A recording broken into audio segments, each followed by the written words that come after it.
Welcome to Tattoo Shop Talk. It's me and Carlos. We'll do our chit chats in this long distance relationship format, or the new normal type of a thing. Today we're gonna talk about how to behave in a shop as a customer. We have talked about it, but maybe there's some new experiences and also there's new times, so people might need to be even more careful because there's a crazy disease around, crazy virus. First thing I could point out right away, it's those people coming in with like groups of people, because it's like now it's all the social distancing. One friend coming in for a small tattoo or like a nose piercing and they have a team of 5 with them. It's like, come on. Yeah, I never understood it, maybe because I've never been a customer properly, but we also had situations where they even come with all family and a dog in the middle, and a cat and whatnot, and little baby. I mean, I have nothing against all that, but if the shop is at least, we have like 6 tattooers working at the same time, 5 tattooers, it's just a big mess there, And it's distracting when you have 5 people coming in and want to see stuff, like come on. Yeah. So we decided to make like this, like a door, like this wooden door, like from the cowboy movies. In our old shop, we also had. And that stuff kind of helps, Anyways, I think people should be careful. Even if you put a tiny chain, once people see that there's some distance, they would stop. Otherwise, they're like, oh, there's my friend. And okay, maybe piercing is a quicker procedure, so they're like, oh my god, how it was. With bigger stuff, people, like, even those friends are not happy to sit there for like, I don't know, couple hours. They're like, okay, we're gonna go shopping. And now, yeah, unless it's like 15 minutes tattoo. But still, now with the social distancing and stuff, it's just like super irresponsible. Imagine you go to the hairdresser with all your family and snacks, and everyone is just like, yeah, waiting for the Carlos finishing the haircut. It's the 18th birthday haircut. We have to see it. It's your first haircut. That's especially in these times, it's crazy. For our shop, a lot of people know where they're coming, but I was on this TV channel, we were talking about hygiene stuff, about there's this one thing, this one lady said that customers has to pay attention to a lot of things, from tattooer, maybe how the shop looks, if it's clean, all these small things. And it made me think like it's a lot of people don't do that. They really forget, I think, to be careful from the moment they are in the shop. Maybe it's because of the stress and everything, and it's a big thing for them. But I think people should ask more also about the colors and about tattooers, about how skilled they are, all that matters. I mean, skilled, nobody will say like I suck. There's, portfolios. Again, now there's less physical portfolios in the shops because, for example, in Denmark we are recommended not to have extra books for people to touch because of the virus. Yeah. But there's Instagram, there's all the Facebook pages, so there's digital portfolios, so that shouldn't be an issue to see the work and see what's going on. From that aspect, yeah. Yeah, it's... If so the government made it? They said like don't put like... That's more like books, magazines, but portfolio would be the same thing if multiple people flick through the same book. So yeah, but... What about the... do you have alcohol where you clean your hands before you go into the shop? Yeah, of course. So that's like part of the rule in Denmark, yeah? You have that. I don't know how much have them on the wall. Of a rule, but it's a very warm recommendation. You have to have it. And it's, we had it when you come in as a customer in tattoo area anyway, since day one. Now we just have another one when you just come in inside the shop. Yeah, because we have it because of the COVID, obviously, but everywhere we have that stuff. And when we have that stuff and people don't clean their hands, I mean, I saw that many times. We have that, and we put also spray that's a surface cleaner for like phones and whatever, like... So it's cool, but also for the customers with friends, another thing is that, especially for tattooing, they tend to chat and they tend to move a lot, crack jokes and all that, and even if they think they're not moving, they're still moving, because like when they move their head, the whole thing is... So I always tell to people, it's like, I want you to be happy, but when you laugh, hold it in, like don't do the ha ha ha ha ha thing.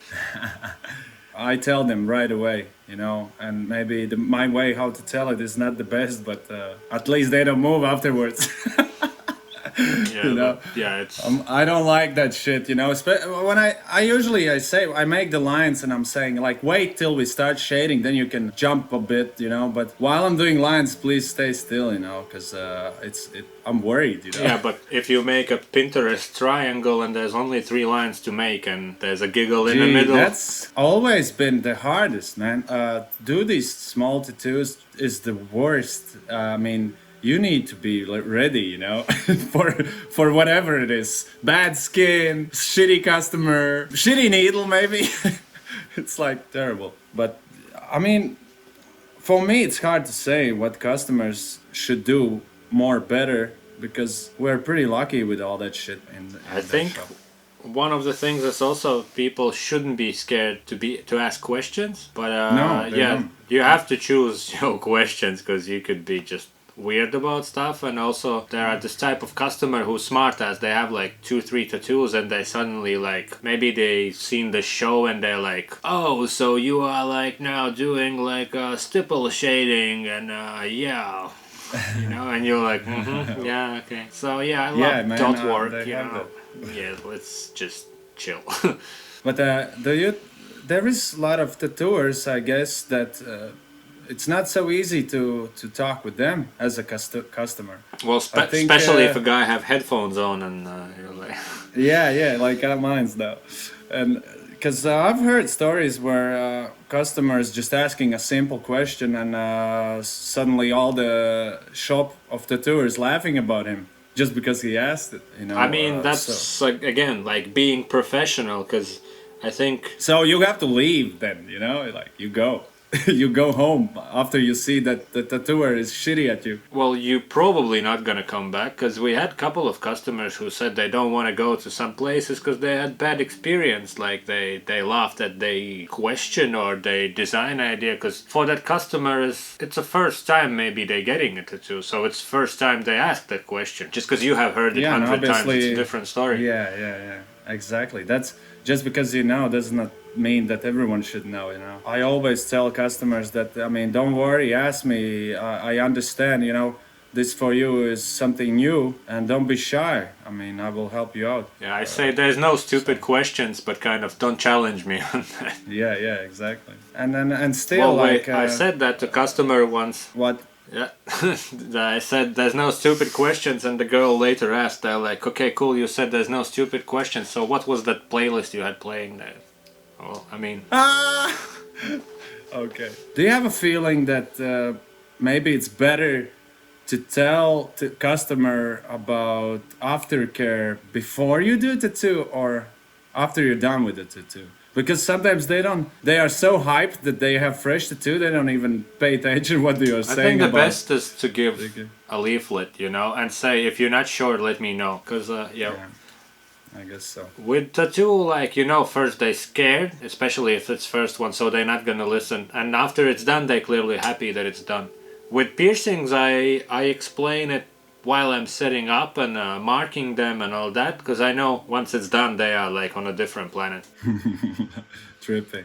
But I mean, you cannot fuck up that much. I mean, the aftercare is aftercare, and people, it's like taking care of a scab you have there. And Yeah, but I always say, like, if there's anything you're not sure, you please let us know. You know, there's that whole story where, like, oh, it's scabbing and they think ink is coming out. It's just like a message to the place. And I think it's also like, you know, when, like I said, I shouldn't be teaching tattoos because they know what's up, and the more dick they are to their customers, the more customers, the people who are not dicks, gonna get. But like, yeah. you know, if you can't be bothered answering those questions and it's too much and it's too much work, then maybe it's a good idea to hire like a desk person, like a manager who will reply those questions, who will reply those things, who will explain Yeah, how well- to look after.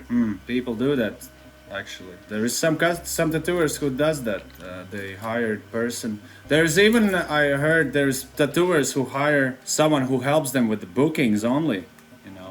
Yeah. works online. Because that's like, for a shop, that's better to have one who's in control of everything. If you are a tattooist and you're that busy, it's not a bad idea. And it's, like I said, you look on any tattoo pages, there's so much bitching about customers. So, like, obviously customers also don't know what to do and how to behave. In every work where you work with customers, there will be bitching, Yeah, it's but just that too much, common annoyance as well, like how much is a tattoo, and you're like, what do you want? And they're like, I don't want it too big, don't want it too small, and I want it medium size. And as a customer, you should be more specific. You could be like, I want it on this place, roughly like, I don't know, 5 centimeters, 2 inches, like whatever measurements you use. Also, as a person replying to it, you could be like, you could ask, like, could you be more specific? I need a correct size, like if the silly thing is like, oh, I want it the same size like it is in this picture, then you should be like, okay, but I need, roughly, is it size of a, even saying that medium size, then it's better to say size of a cigarette pack, That's pretty common in Baltic states. It's like, how much is a tattoo of a cigarette pack size, or, I don't know, iPhone size? People always asking tattoo, and if they talk about the size, they usually have this 10 centimeter, 15 centimeter size they usually palm size, It's true. Since I worked in this shop, I don't have that much shitty messages because our manager takes care of them. So for me, it's something that I haven't experienced for a while. So I didn't. And I really didn't manage the place good when you were working and I together. No, you did. I had some crazy fucking messages there too in Denmark. Me personally, I got it. I worked without you for many years. So, hey man, I'm just thinking, you want customers to like complete one entire message with everything they want? No. It's just they should be ready that there could be some messaging there and back. You're not the only you one. Ask.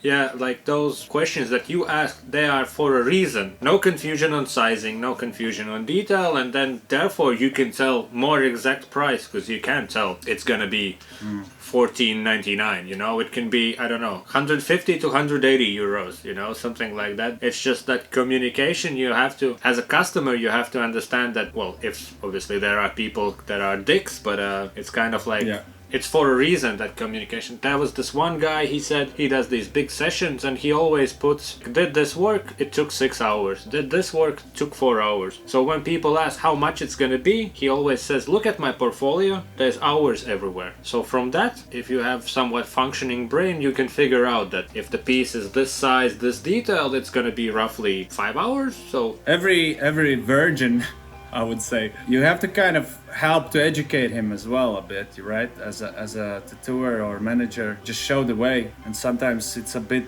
maybe hard to answer many times the same fucking thing. I guess that's why you get paid to do that. Yeah. I know there's these fucked up questions sometimes, but they will always be there, I guess, right? So what's the most common question you get? Except, does it hurt? I think the silly ones are the ones that customers are trying to force you to be quick with whatever it is, Come on, I pay you a bit more. Can you put me on a Sunday? Can you do this? Can you do that? I think that's kind of like weird. Oh yeah, that's like being impatient is kind of weird. Like I said on the tattoo convention, where people are like, I want it now, can you do this? And I'm like, I would strongly suggest against it, because it's not gonna be maybe the best result. Like, it might be okay, but it might not be, because this is madness. And I would rather work on that design and have it in the shop. So just because you are in the mood now, it's a different story. Yeah, we had many people also like visiting Latvia. That was some time ago, and the guy's like, hey, I need 2 sessions, I want to be finished completely. It's like, it's not possible. It's like, yeah, but I want it. I pay you more. It's like, dude, like, I can't do this. It's impossible to do this. And then, some people just don't understand. It's even like, I booked a session, I booked 2 sessions for one guy. And in the first session, the guy is starting to tell me that, man, it would be great if you work a few more hours today and finish it today, because I really want it. It's like, I have more more customers today. And that's like one thing that I never understood, why a customer wants to force the tour to make the job quicker. You know, it's not like painting a wall. I don't know, in Denmark, I don't know if it's specifically in Denmark, but people have kind of no respect to working hours. They would like come in and whatever times and be like, we have 5 people, we want it now, and it's like 15 to 7, and you're like, nah. Also, the messages is like, you wake up in the morning and somebody messaged you at like 5, or there's missed call at like 4 at night. You're like, what's going on? That's not serious, you know. It's like mostly about waiting, I think. Also, we had these situations in the shop where you realize that your work will take a little longer time than you thought about it, and there is already this other next customer waiting, and sometimes these customers don't understand like why they have to wait. They book the time at the specific time. Then we have to explain it's like, not, this is not the shop where you buy t-shirts only. You know, you have to.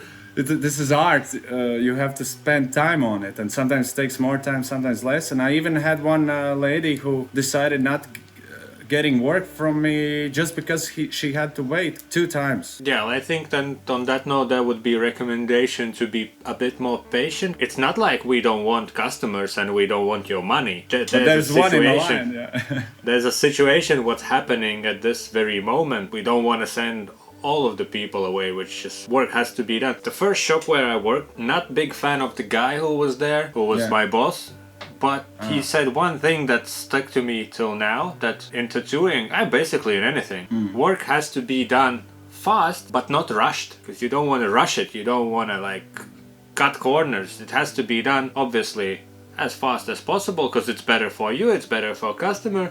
But you don't want to rush it, because then can be errors and all that type of stuff. Fast with good quality, instead of smoking outside while the other one is waiting, you know, that's a different story. Like I heard from those hourly kind of like day session shops where they're like, you get 8 hours for like, I don't know, $4.99, and then guy who worked in that kind of shop, he just started there. He said there's been situations where bosses kind of him like, could you stretch it a bit more so we can get more hours out of the guy, kind of, and you just like, okay, boss. But yeah, on that note, as a customer, I remember the type, there's also those people who kind of tells you how long it's gonna take. They're like, oh, I wanted this thing done, it's gonna take probably 2 hours and I'm gonna pay you this much. It's like, where you got those numbers? Like, you first time messaging the shop, you don't know what I'm doing. Like, you already tell me how much it's gonna cost, how long time it's gonna take. I remember that shit. That's weird, man. And this idea that you write the shop and you ask for the price, and if the price is not good for the person, he's like, oh, then I'm gonna go shop next door because they charge fucking 50 euros less. It's like, so why do you message me that shit? It's like wasting my time on that fucking bullshit. I mean, obviously they try to make the price down, but it's not helping that way. We get these guys every now and then who's like, I got an offer in that shop for like 800 kroner, so if you can do it cheaper, then I go with you. And it's often the type of things where you're like, this would be 1500 here. That's just the way it is, you know. These are the prices. There are specific types of customers. I mean, obviously you have to be careful and not to fall for some crazy prices for no reason. And it's nice to double check, but it's also not to go too much gypsy on it and be like, hey, I got this deal and that deal. And I mean, go for it. And there will be places where will be the money man and he will have the guy who will do it for cheaper on a day and all that. So yeah, you know, we've been in situations where boss man calls in at like fucking, I have this guy coming in at 9 o'clock, and you're like, I have family, you know. Old good days.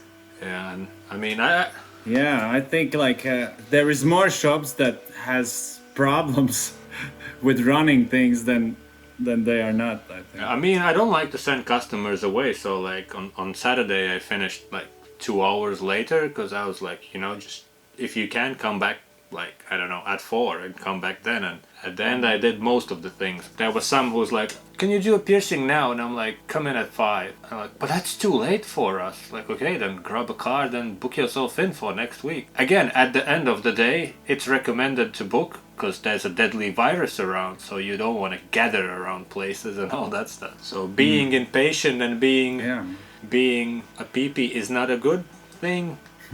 Yeah.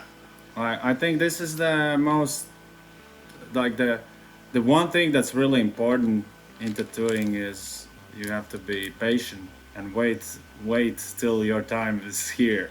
Yeah, and also like, you know, the tattoo itself can take some time, so like, you know, it's not gonna be a 5-minute thing. I had a customer, he got a tattoo from a guy somewhere this size, some heart type of a thing, I don't remember what was it, and he was like, oh, it was done in 20 minutes. I was like, what? Like, it's kind of like hour and a half piece from what I know. And he's like, oh yeah, the guy was sort of competing with his fellow tattooists. He's like, I'm gonna finish this before you will, and all that. But I don't know how it should be done to be done in 20 minutes. I think that guy mixed up something in his own mind, and he's like, no, it wasn't. Like, even if it was, it's like, it shouldn't have been like that. Like, Yeah, I don't know where they get this shit, but somewhere they get it. Not from this channel. What else about customers? Yeah, just when they have those crazy book days where they're like, I have to be here now and I have to be done by that time, and you know. One big problem with customers is that when they get sick, they still go to the shop and get tattooed. Well, because they don't want to wait probably sometimes another 2 months. they don't want to wait. Yeah. And I've heard this many times. Like, I mean, we had some few situations, but nothing serious. But usually, I mean, if you're sick, you have to write the shop, and the shop will understand completely, you know? Yeah, Sneezing, whatever. I moved a bunch of people or just postponed. They're like, well, I booked it today, but like, you know, I feel a bit sick, so should we do it or should we play it safe? I'm like, definitely play it safe. I cannot afford to fucking close this place down for 2 weeks or something because somebody forgot that he's sneezing. So that's that. Also could be such a good reputation that somebody got fucking with corona went to your place. Yeah, man. And you can harm others people's health, you know. That's one thing that customers should remember. I mean, right now in these COVID times, maybe there's less sick people walking around to the tattoo stores, but before this COVID started, man, I had so many customers like coughing, sneezing at the winter time, you know. It's not nice. That's another thing that they should I mean, if I'm sick, you have to spend with the other guy 3 hours, for example. It's being pretty no close. way that he's gonna run away from Also, so just respect that shit. One thing is health, and then again another thing from customers is when they come to tattoo, they often kind of like dress up. They like, you know, they probably think how the tattoo is gonna look like. I'll mess up your white t-shirt, you know. And I don't want it to be on my kind of, and so you're always like, hey, come on. Yeah, man, there's some tattooers working so dirty. The ink is going all around, you know. Sometimes you see, like, his technique is like that. His machine's running high, and the ink is everywhere. If you come dressed up in a white fucking wedding dress. Yeah, I've told some people, it's like, you have shoes too beautiful to have them on in this place. A guy was like, once he's like, oh, should I take my watch off? And it was something fancy, like a Rolex and all that. And I was like, please do so, because I can't afford to make that thing dirty, you know? Yeah, man, exactly. So yeah, that's another thing. I mean, you have to dress up properly, like, almost like if you would go to the gym, man. You just dress up comfortable, fucking comfy, like, yeah, like it's like a pajama kind of fucking thing, you know, almost like that. I always tell customers this one story about this one guy from Denmark, fucking badass dude. He was coming with pillows and with his own sheets, man. He was like, he changed the shoes even, like. I wouldn't want to have a guy with a pillow in now, because again, like, you've been coughing in that thing. Yeah, for sure. But like it's cool. He thinks about it. He was like, I want to feel comfortable. So that's a thing that I think you can have something from it. But other than that, I mean, dude, like, years are going, and I think customers getting better. They definitely get, or maybe it's just me. I think they're getting more informed at earlier times, and that they have that experience, and maybe not particularly this channel, but channels like these, there's a lot of people saying you should do this, you should do that. Oh, actually somebody wrote today on the channel that he said you are basically copying someone. He said a name, it's like Harlem something, from Australia. Like I don't know. Like I don't know who the guy is, but maybe the person who commented it is not familiar with internet. That there's a bunch of channels like these, and Yeah, every review video is a copy from one guy, and every music video is a copy from one guy. one is being dick and being stupid. Another thing is opposite, like not asking stuff, because That's another story. Yeah, it's sometimes it can get in a bad spot. As well. yeah, and I think you should kind of, instead of just rushing it and booking it online and now and going to session and be like what happens, it's kind of better to book that consultation and go and see the place, see the person, see the vibe, and book in then, or have a time to think about it. Yeah, a lot of tourists, for example, when they come to Latvia, I always ask them, it's like, how did you found about us? They all, like, one says that they did such a crazy research and they were Googling it, checking the reviews and whatnot. And then you hear these stories online, the same kind of situation, but the guy didn't do any research and went to fucking first shop just because he wanted to go quick. And these are the same people who get to do it in India and shit when they travel around, Whatever, just poke me in with some fucking mud. It's like, Yeah. This is not how it works. I mean, we had a bunch of funny situations with this place where there was suddenly people, like you work and somebody comes in through the back door and you're like, how the fuck did you get in here? We kept that A sign outside with like, we are open, come in between doors, and that one door leads to the back to the apartments, and then you can enter through the backside. And one girl came for piercing, and I'm working and I'm like, I hear a knock and I'm like, no, it can't be here. And then after a while again I hear a knock on the back door. I'm like, okay, and I open that door and there's this girl. She's like, oh yeah, I called you about piercing. I'm like, okay, come in, but how did you get in back that door? And she's like, no, I just saw the sign and there was the door and the number and I came in. So I led her to the shop front, where's the big glass thing with saying tattoos and piercings on the shop front, and she's like, oh yeah, totally makes sense. She was just coming from that side of a street and she didn't look like half a meter up front where's the entrance. She walked in that other, and it's not like the nicest back of the place. Yeah, I know. I told her, it's like, how did you felt when you were standing by that door? She's like, yeah, I wasn't sure, because like you had good reviews and all that and pictures of work, but I wasn't sure standing here. I was like, okay, so next time use this part. But she looked it up, she found the place, she found the reviews, and got in. Oh, we had our first bad review. Yeah. Oh yeah? What's it's about? My colleague who's on a break now, but it's I wouldn't blame my colleague, but the review is there. But it was one of those, like, I got those piercings put in and like it was painful for a week and I had to go, like, I have to get them out somehow, like by cutting them or something. And my friend's tattoo is all like crooked, and it's like, well, like, why didn't you come to the shop if you were in pain for a week, But yeah, we got one, so Fuck, man. our first one. We also got one. We also have first one. In 10 years. It's the new one or the joke one, the guy who put it? Because there was one. I mean, I don't know. I don't know what is that. There was one from back in the days that friend of a shop put as a joke 1-star review, and it was hanging there. Ah, no, it's complete new, like a few weeks ago. We had 2-week holiday.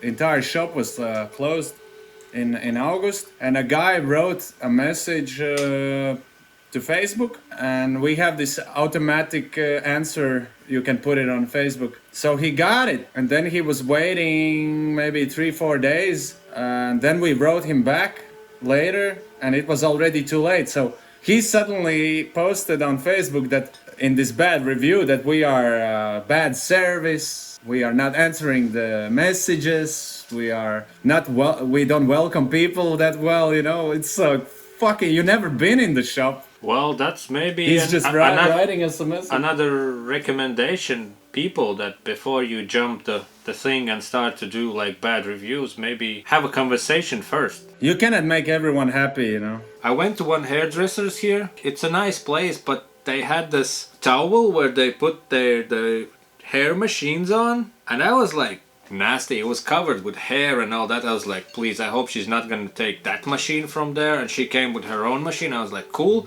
Then she does the hair, then she puts it on that towel, and I was like, fuck, man. And I was thinking, like, obviously I could just write a bad review and be like, this is not good looks. More reasonable thing would be to write to the owner and be like, listen, I don't want to put you bad reviews, but you know, I was in the shop and I don't think that shop of your kind of a thing should have things like that. Yeah, this would definitely be better. Also, like that bad review that we had, it popped up like week or two later, and I think it was just somebody who woke up in a bad mood. And not always bad review is bad. Obviously, it messes with your ratings. It gives you option to answer to it, and you can be like, okay, but why didn't you come to this shop? Like, if you are in pain for a week and you don't know how to open those things, it's like, that's why we're here. We always tell you, like, if you have questions, ask. If there's something unsure, come here, we'll check what's up. But, you know, the nature of some people also is kind of like all over the place. Yeah, exactly. I mean, more you're gonna work with people, more dickheads will show up, I think. And more popular you are, more haters gonna show up.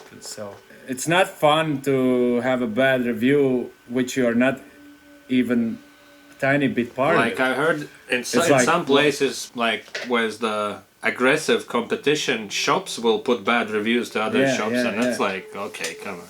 Yeah, but for me, I don't like. For me, Facebook is like. I guess there is people checking these bad reviews and whatnot, but obviously you can see if it's a shit talk or if it's Remember not. In the old place where we worked together, there was that one girl who messed up something with a tattoo, and then she was upset, and then the tattooist got the stencil out, and he said, like, it wasn't my mistake, it was on a stencil, it wasn't something that rubbed off and all that. And she got super disappointed, and then all her friends were jumping in, and there was like, I don't know, 8 bad reviews out of that one customer, and they all were like, you are all assholes, you don't know what you're doing, and all that. Yeah. It's just like... Some people just did put the 1 star with any comments. I remember there were multiple people, a couple of people, and only 2 of them were making a fucking conversation with us. The rest was just putting 1 star. You could see it's like a group of attack. Yeah. And the weirdest bad review is where they put that, you know, 4-star thing. Like, I like the tattoo, I like the service, price was too high. It's like, you knew the price before you came in. Wow. Especially, I mean, it's crazy. It's like, I never did any review at all. Like, I don't even know how to do it. You should. People spend time. I mean, it's cool that, obviously, it's cool that you have this system. Who the fuck is doing that, you know? It's like... I heard in States it's the big thing, there's the Yelp and whatnot, and like people are almost scared of customers because they just like, but like in States also customer service is on a different level. Like in Europe, Europe you can tell somebody to fuck off because they need to fuck off. Yeah, I can imagine. Could be cool to talk with some guy from States who's tattooing. Who wants to talk? Come on. How bad the situation with reviewing and bad reviews, like in States, and maybe which state in particular, and what type of people drops those bad things? When we worked in London, we were kind of pushing that good review thing, and like, you know, you can remind the customer that like, oh, okay, it would be nice if you could leave a review. And our shop had a bunch of good reviews and some bad, like few bad reviews. We looked up other shops, like popular shops, and only reviews they had were bad ones. You know, when it's good, people are like, yeah, this is what I expect, and when something goes wrong, they're like, bad. It's an army. Anonymous. I don't know, man. I don't know what else to say about customers, because right now that's not the problem that bothers your mind, you know. In these times, I think, in general, everyone should be a bit more patient. You know, like, businesses have hard times, so people can be a bit more impatient, so they have to remember that it's still a customer. And customers also have to be a bit more patient, because, like, you know, like when I have those busy days and I tell people to come back later and they give you the looks like, you know, like I came in here and I wanted it now, and then they come in. I had also once like where a lady waited some 15 minutes and then she just left again. Yeah, well, we also had this, like I just remembered one situation where a guy wanted to book the time with us. He didn't show up to the appointment, and 1 week later he calls us. He's like, hey, can you fix this tattoo? I just couldn't wait for us, so I went to another shop, but I don't like the work, so maybe you guys can fix the other work. It's like, dude, like you had to wait for 1 fucking week only, and he was just running to another shop. Just this is the same story we already talked about, but a good example, you know, don't be rushing it. Yeah, and like with that lady who left, it was also like, you know, I told her like come back in like 20 minutes. The guy I was tattooing, he fucking fainted. So that thing that should have taken 10 minutes took 10 minutes of him just being sweaty and laying down there. So I needed another 10 minutes. And Okay. obviously Okay. she doesn't know the story, and I'm not gonna tell her like, oh sorry, this guy passed out, so you have to wait 10 more minutes. And it's kind of uncomfortable, but it's... So she was like angry, and She just waited. She was with some guy, and then they like kind of like, and just left. And I was like, okay, but you know, I tried to help here. You know, I could have just said like, fucking, no, not today. And yeah, so like, you know, there's somebody comes in, and yeah, on that day it was like everything was falling apart. Some lady came in for like a quick jewelry change, and she was super chatty. So like, you know, you just like, okay, so this takes twice as long as planned, and then the guy passes out, and you're like, yeah, good fucking situation. And then yeah, people don't know what's happening. and probably in the she shop, thinks normally we are like, I don't know, dicks here, because we're like, chilling. The guy smoked bong and he's laying in the fucking sofa now. the best advice for customers is what? Check the place, chill, yeah, be patient, because like, you know, if place says you need to wait, it's for a reason. And if you chose that place, there's also a reason probably why you chose it. And then what you said, pay attention to like, you know, work environment, and instead of rushing it, maybe book a consultation. You can avoid many uncomfortable situations later on just by popping into a place, having a little chat, asking a few questions just to make sure that they really know what they say they know, and that they can do what they really can do, and that might be in your favor. And you who's watching this thing, like maybe you have something to add, like questions to ask to tattooists, things to pay attention to, like reviews, no reviews, portfolios, environment. Maybe you have some experience to drop down in the comment section. And as always, press like to the video, and this is our new normal format, and I will see you in a future episode. Kaboom. Yeah, I wasn't there. Tattoo Shop Talk.